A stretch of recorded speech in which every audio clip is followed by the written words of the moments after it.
El maestro tomó consigo a Pedro, a Santiago y a su hermano Juan, lo lleva aparte a un monte alto, se transfiguró delante de ellos. Su rostro estaba brillante como el sol y su vestido blanco como la luz. Se le aparecieron Moisés y Elías que conversaban con él. Tomando Pedro la palabra, le dijo a Jesús: Señor, bueno es estar aquí. Si quieres, haré aquí 3 tiendas, una para ti, otra para Moisés y otra para Elías. Todavía estaba hablando cuando una nube los cubrió con su sombra. Evangelio según San Mateo, capítulo 17, versos 1 al 9.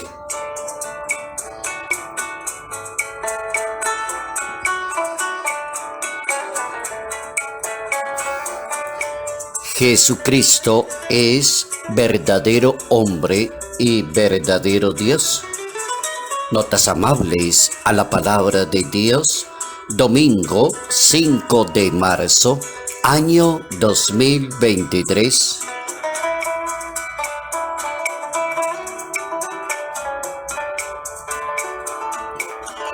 Nuestro santo para hoy, San Adrián. Nombre Adriano de Nicomedia, que nace en Constantinopla, que en ese siglo III era Imperio Romano de Oriente. Este San Adrián mártir fue víctima de la más terrible persecución que padecieron los cristianos de la antigüedad, promovida por el emperador Diocleciano. San Adrián, mártir.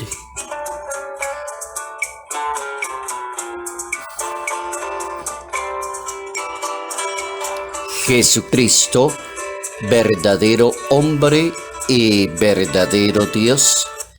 Así lo hemos entendido a lo largo de la historia en nuestra Iglesia Católica.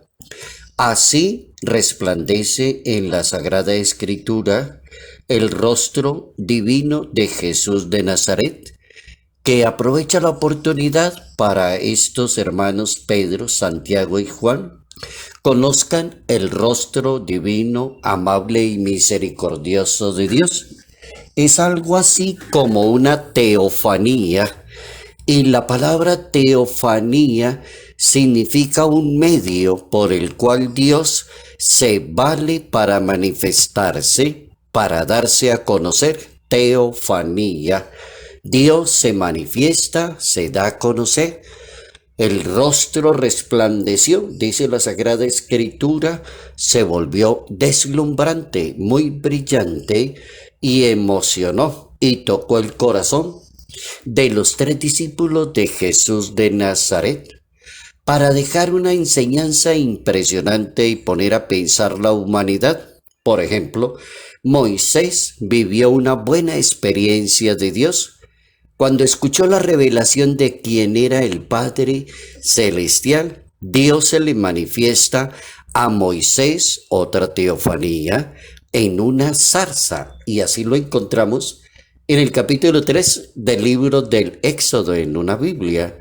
Se le manifiesta en una zarza y le dice Dios: quítate las sandalias, porque el lugar que pisas es tierra sagrada. Yo soy el Dios de tus padres, el Dios de Abraham, el Dios de Isaac y el Dios de Jacob. Ahí hay una buena teofanía en ese capítulo 3 del libro del Éxodo, para poder entender cómo Dios toma la iniciativa, se manifiesta, se da a conocer, y el ser humano tiene que seguir la línea de Dios. Suficiente con que siga la misma línea de Dios, suficiente con que el ser humano crea en esa teofanía, en la presencia de Dios. El capítulo 18, por ejemplo, del libro del Génesis, nos habla de Abraham, nuestro padre en la fe, y es el padre en la fe para la Iglesia Católica. Es la persona que demostró una grandiosa fe. Basta creer en Dios, ser obediente a Dios, ser humilde delante de Dios, dejarse guiar por Dios. Eso hizo Abraham. Y a través de una manifestación de Dios recibió el mensaje que su esposa Sara le regalaría un hijo. Y dice el texto bíblico, dentro de un año volveré y para entonces Sara, tu mujer, tendrá un hijo. Capítulo 18, libro del Génesis.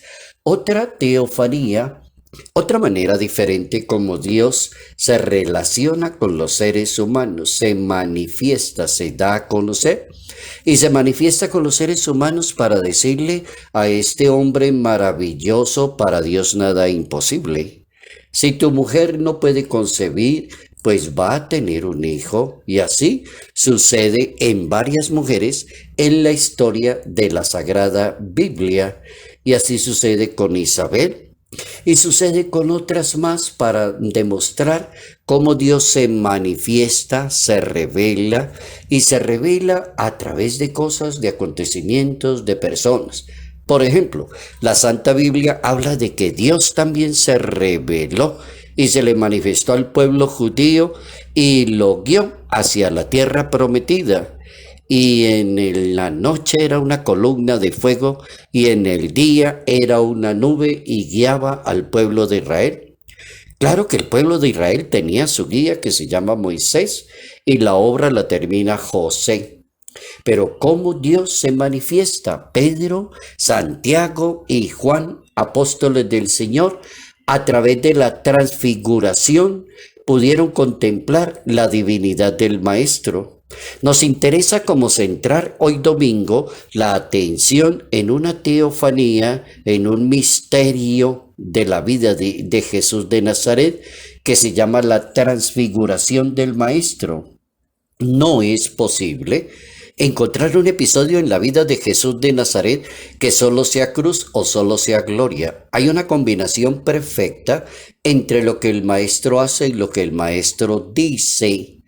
La transfiguración es una muestra de la pedagogía de Dios para que cada uno de nosotros podamos entender la divinidad de Cristo. Se supone que una persona creyente sabe y afirma que Jesucristo es verdadero hombre y verdadero Dios. Eso implica decir que Jesucristo asumió la naturaleza humana sin dejar de ser Dios. Se conserva un excelente y un perfecto ser humano y se conserva un excelente y un perfecto Dios. Es hombre y es Dios simultáneamente. Y así lo declaró la Iglesia Católica en un concilio ecuménico que fue el sexto concilio ecuménico, que se llamó el Concilio Sexto de Constantinopla III, según el Catecismo de nuestra Iglesia Católica, numeral 475. El misterio, entonces, de la pasión de Cristo se puede entender desde su transfiguración. Por ejemplo, el Papa Francisco aclara que si antes de la pasión no se nos hubiera mostrado la transfiguración con la declaración de parte de Dios, este es mi Hijo amado, entonces la resurrección y el misterio pascual no tendrían una interpretación fácil para comprender. Dice el Papa Francisco, transformarse es darse totalmente, es poder mostrar la parte tierna, delicada que imprimió Dios en cada uno de nosotros. La transfiguración de un ser humano, hablando así como paradójicamente, no teológicamente, paradójicamente, uno podría decirle a una persona, muestre realmente su transfiguración. Y es mostrarle real y consistentemente a los demás la verdadera identidad, la nobleza de cada persona. Un creyente con una buena experiencia y una profunda fe en la oración es capaz de cambiar una realidad, dice el Papa Francisco. Verdadero hombre y verdadero Dios. Las teofanías son bien interesantes. Y son bien interesantes porque nos permiten conectarnos con la gracia, con el misterio, con la misericordia, con la bondad, con la grandeza de Dios. Nos permite entender perfectamente la realidad que está circundando, porque nos entra en ese misterio de Dios, el misterio de Dios que se hace realidad. Salud, paz y bendición. Bendición en el nombre del Padre, del Hijo y del Espíritu Santo. Padre Jairo Yate Ramírez, Arquidiócesis de Ibagué.